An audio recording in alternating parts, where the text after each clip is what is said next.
we are going to understand how to find minor of any determinant. Suppose हमें एक determinant दे रखा है a is equals to 2, 3, 1 और 4. इसका हमें माइनर फाइंड आउट करना है. तो माइनर कैसे फाइंड आउट करेंगे? माइनर में बेसिकली हम उसी एलिमेंट की रो और कॉलम को डिलीट करते हैं और जो बचता है उसका डिटर्मिनेंट निकालते हैं. फॉर एग्जाम्पल अगर मैं बोलूँ आपको कि m माइनर के लिए डिनोट कर रहे हैं और 1 1 मतलब फर्स्ट रो और फर्स्ट कॉलम मतलब 2 का हमारा माइनर क्या होगा? जब आप इसकी रो को और इसी की कॉलम को डिलीट कर दोगे तो you will be left with 4. Therefore you can say that m11 will be 4. Now I am going to ask you m12 क्या होगा? फिर आप इस वाले एलिमेंट की रो को और कॉलम को डिलीट कर दोगे तो आपके पास बचेगा 1. Now m21 that is row 2 column 1. इस एलिमेंट की जब आप रो और कॉलम दोनों डिलीट करोगे तो you will be left with 3. So therefore m21 will be 3. Similarly m22 आपके पास क्या बचेगा? इस वाले एलिमेंट की जब आप रो और कॉलम दोनों डिलीट करोगे तो आपके पास 2 बचेगा. बेसिकली आपको इन्हीं के ही डिटर्मिनेंट निकालने होते हैं और हमें पता होता है अगर एक सिंगल वैल्यू डिजिट का डिटर्मिनेंट होता है तो वो वैल्यू ही उस डिटर्मिनेंट का आंसर होता है. सपोज मैंने आपको बोला determinant of 4 will be 4, determinant of 3 will be 3. तो basically what we can say is कि अगर आपको 2/2 मैट्रिक्स का माइनर निकालना होता है तो उनके ओपोजिट वाली टर्म्स उनकी माइनर होती है. This is a trick how to find the minor of a 2/2 matrix. जैसे आपने बोला 2 का माइनर क्या है? 4. 3 का माइनर क्या है? 1. 1 का माइनर क्या है? 3.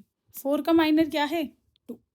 दिख रहा है आपको? जो भी उसके ओपोजिट क्रॉस में टर्म होगी वही आपकी माइनर होगी. अब मैम आपने 2/2 मैट्रिक्स का तो बता दिया. सपोज हमें 3/3 मैट्रिक्स दे रखा है 1 2 3 4 5 6 7 8 9. ओके अब मैं आपसे पूछती हूँ कि बेटा आप इसमें सबके मुझे माइनर बताओ. तो आप अगर m11 निकालोगे तो क्या कर रहे थे हम लोग? उसी की ही रो और उसी की ही कॉलम को डिलीट करते थे. तो बेसिकली आप सिर्फ और सिर्फ ये डिटर्मिनेंट में लिख दोगे बची हुई एलिमेंट्स. Got it? तो you will be getting 9 5 45 minus 8 6 48.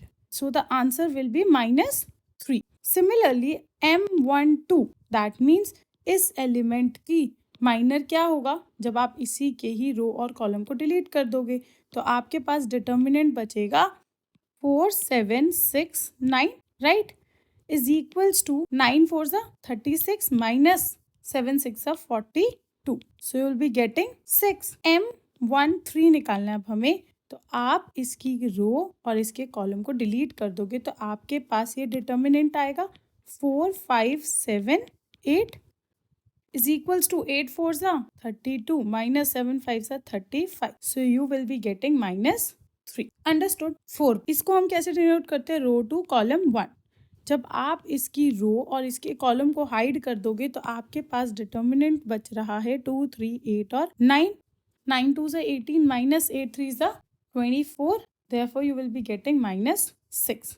m22 अब आप इसकी कॉलम और रो को हाइड कर दोगे तो आपके पास बचेगा 1 3 7 9 is equals to 9 minus 7 3 21 is equals to -12. m23 मतलब रो 2 और कॉलम 3 ये वाला एलिमेंट आपने जब ये दोनों डिलीट कर दिए तो आपके पास डिटर्मिनेंट बचेगा 1 2 7 8.